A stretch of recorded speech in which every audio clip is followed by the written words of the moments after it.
Okay, hello everyone. It's Coach Maggie, and welcome to day two.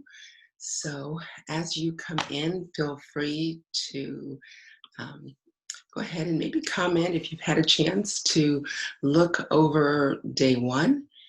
Yesterday, we talked about the idea of overcommitting and the dangers there. So, tonight we're going to be talking about another area that is very, very common.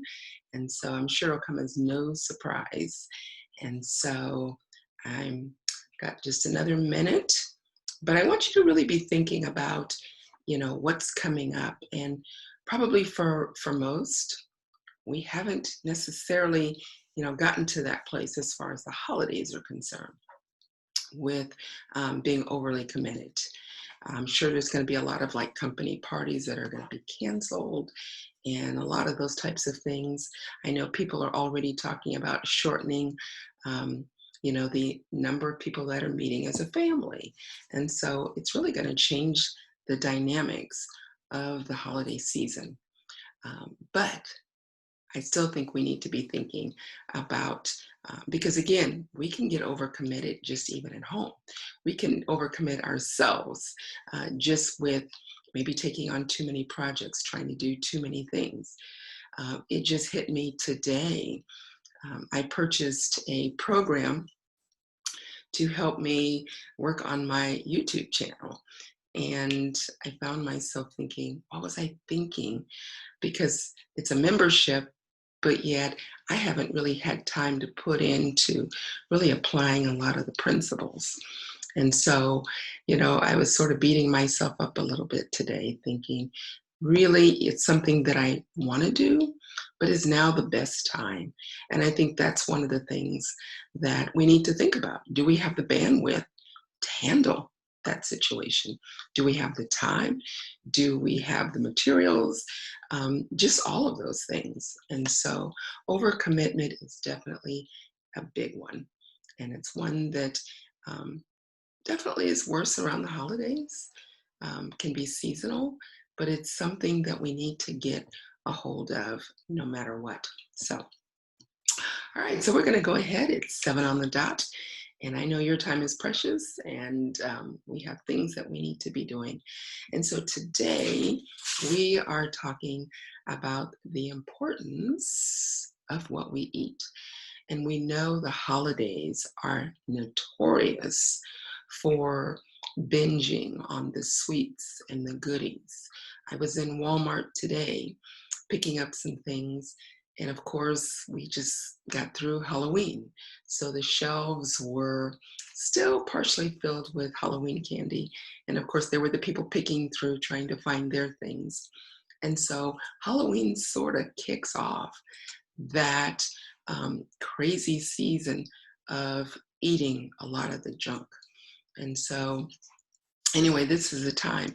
And the thing is, we go to holiday parties, and maybe whether it's an office party or just the things that people bring in. This is an area where, if we're not careful, we get started and it's really hard to get off that hamster wheel. So, just like yesterday, we want to get to the why. I could tell you, oh, we shouldn't do this, we shouldn't do this, sugar's bad for you, eating too many carbs is bad. But it really comes down to, why do we do it in the first place? Why, when there's a bowl of peanut M&Ms, that we find ourselves not just a few, but a handful. And then a few minutes later, we're back for another handful. And so I think it's really important that we really take some time to figure that out. So again, we want to look at the why. Why do we reach for that bag of candy? Why do we reach for the bag of chips? That sometimes is my weakness. And so we're going to get to the why, okay? Because the fact of the matter is, and I think most people don't think about it, but eating is physical, but eating is also an emotional experience. And so a lot of times we're eating for a lot of different reasons. Okay.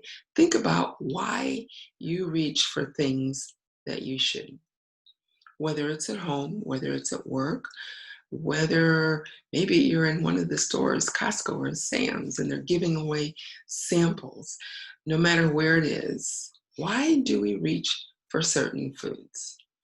If you see a bowl of carrots, do you generally go, oh my goodness, carrots, or celery or whatever? Not usually, okay?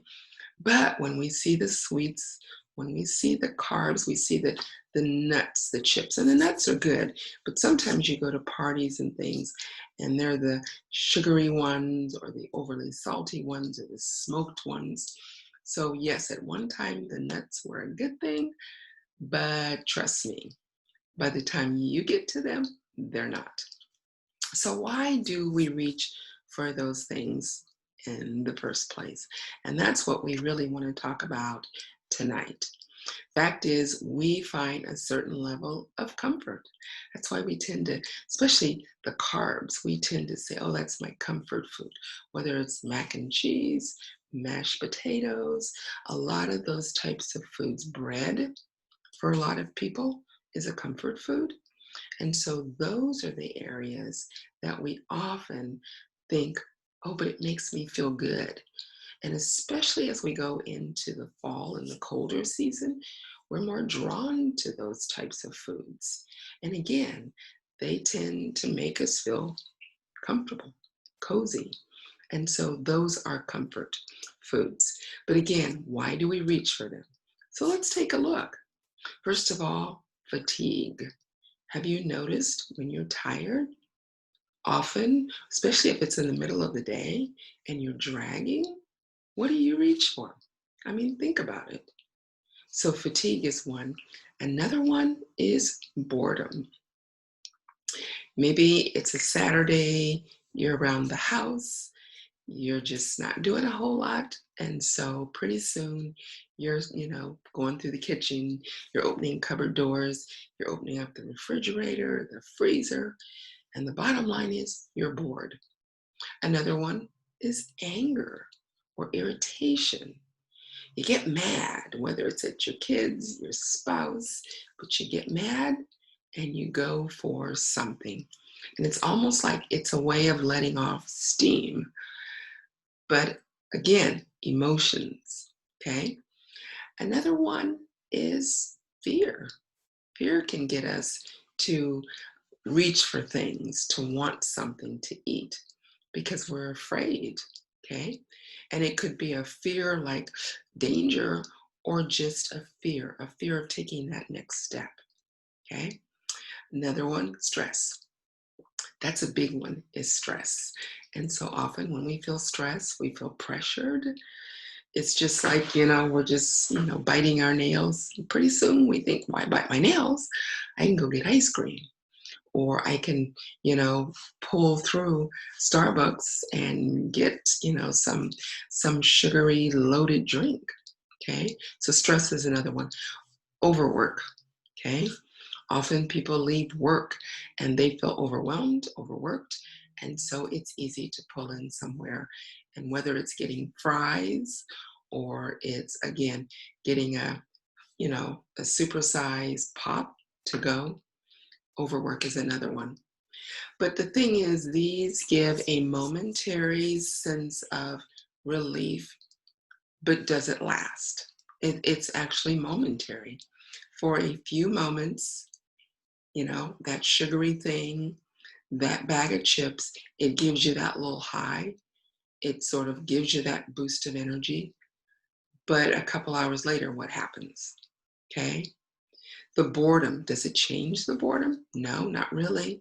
The anger, the hunger, the stress, the overwork? No. So even though we go ahead and we give in to the temptation, it still doesn't really solve the problem. And again, I think we need to think of that beforehand. So yes, we have that momentary sense of, ooh, this feels good, but it's short-lived. And usually the other issue is not only is it short-lived, you feel worse eventually later. So yes, for those, while you've got the bag of chips and you're stuffing them down, you feel better. And there's a sense of And I can say this firsthand because I've done it. But halfway through the bag, all of a sudden there's that horrible, heavy feeling. And you realize, oh, I shouldn't have done that. Then there's the regret. And then you're beating yourself up. And again, I can say it because I've done it too many times to mention. Okay, so let's look at what's behind the scenes and what's a better way to handle these things. Okay, so let's take boredom. Often boredom is because we have an, okay, hold on, I've got somebody trying to get in. And so sometimes with boredom, we have things that we need to be doing. Okay, maybe there's a project and we're like, okay, I really need to be working on that. Then we definitely should go ahead and do that. Okay, all right, let me take a second here and let this person in. Sorry for this. Okay, all right, hopefully they can get in. All right. And so again, a lot of times it's just a temporary excuse. Okay. What about the anger? Anger or fear? We need to deal with those things. Okay. And so again, a lot of times we're avoiding. And that's the thing that we definitely need to realize. Am I avoiding doing something? Maybe there's a project that I really need to be working on, and I'm avoiding doing it. What about fear? Fear, we need to meet things head on, okay? When it comes to tech, sometimes I'm fearful, okay? Because like last night, things were not working. I've got somebody who's trying to get in right now into the group, okay? So when it comes to this, there's a feeling of, oh my goodness, what am I going to do? And so a lot of times with fear, we need to just tackle it head on. Okay. Every part of me said, I'm done with Zoom, but yet I know it's something that I need to do, work through those little kinks. I know sometimes it's me, but sometimes it's Zoom. But whatever it is, that fear, we need to work through those things. Stress is another one. And then there was a lot of stress last night when I was doing the call. And so again, it's slow down, take a breath. And a lot of times with stress, we need to take the time to prioritize. Okay, again, whether it's at work, whether we're at home, we need to prioritize what's going on. Okay, and so that's one of the things. One of the things, too, I know, for example, I've got a lot of different things going on with my work.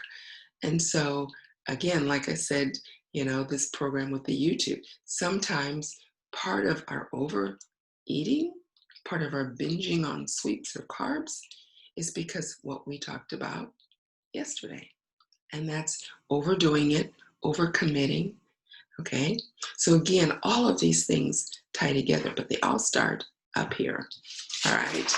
So another one is fatigue. Often when we're tired, we grab things. And sometimes the best thing we can do is get some rest. Okay.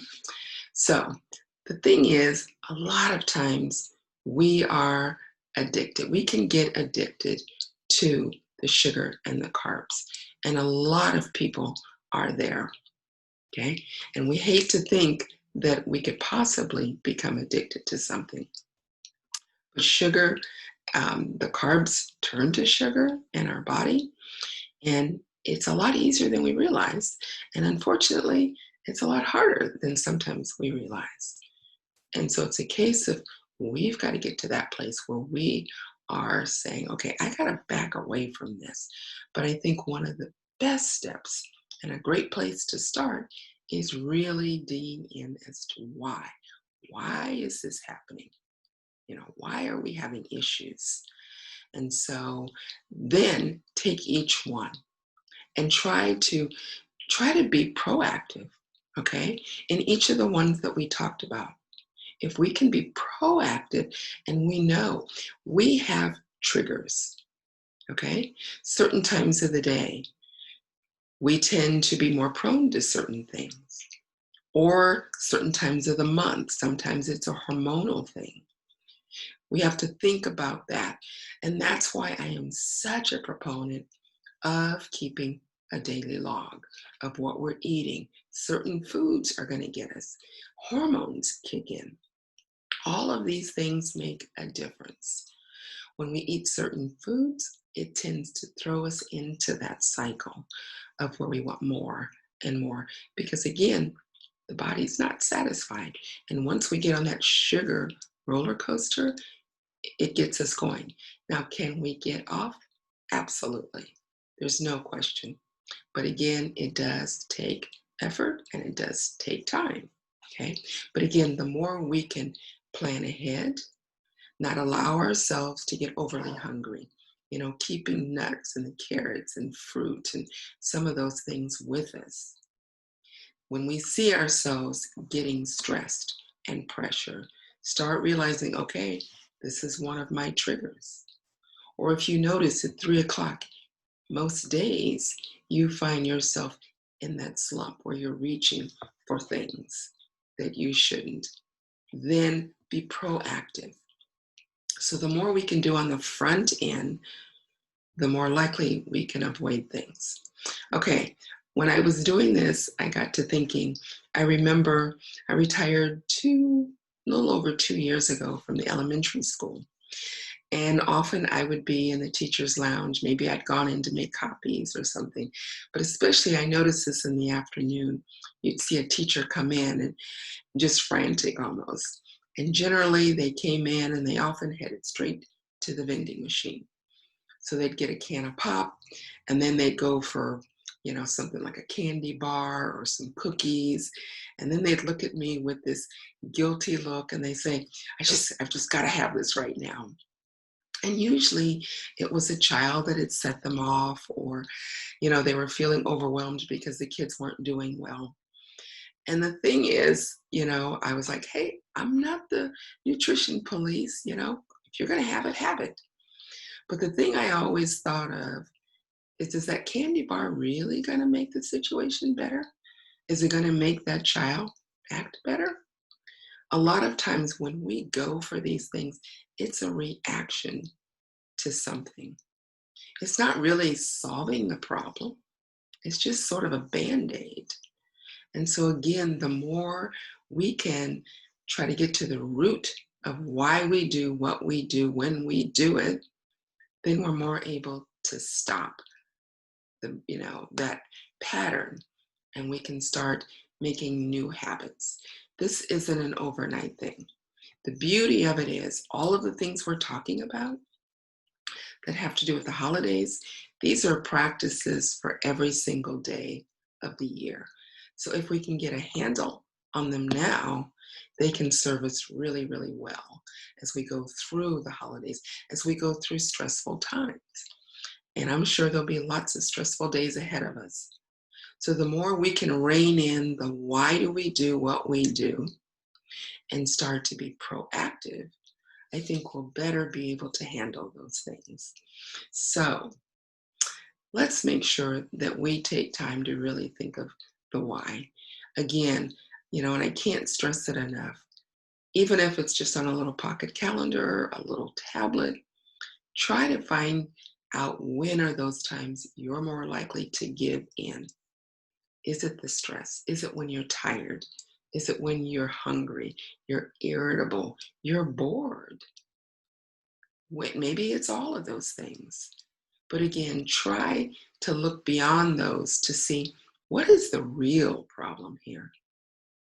This is just masking the issue, but there's something bigger, and that's what we need to take care of.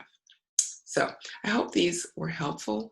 I'd love to hear your thoughts, and I hope that you will really start to pay closer attention to those areas and really give some thought to it. If you need some more ideas, I'd love to talk with you about this, and Maybe because sometimes it helps to bounce things off someone else. So if you have a friend, a partner, you can do that with, but I would love for you to reach out to me and let me know, and we could definitely dive in and maybe see, okay, when are those times you're more susceptible? What are those triggers? Because that's the key to really turning this around. So until tomorrow, we're going to talk about self-care and again, get to the why of why aren't we doing the things we know we should. So until then, take care. God bless. And again, if you know someone that you feel like these tips would help, if someone comes to mind, please consider sharing the video. The replay will go out, and then feel free to share that with friends, and then they can go ahead and sign up, or you could just share the videos. So anyway, have a great evening, a great day. Take care, and I'll see you next time.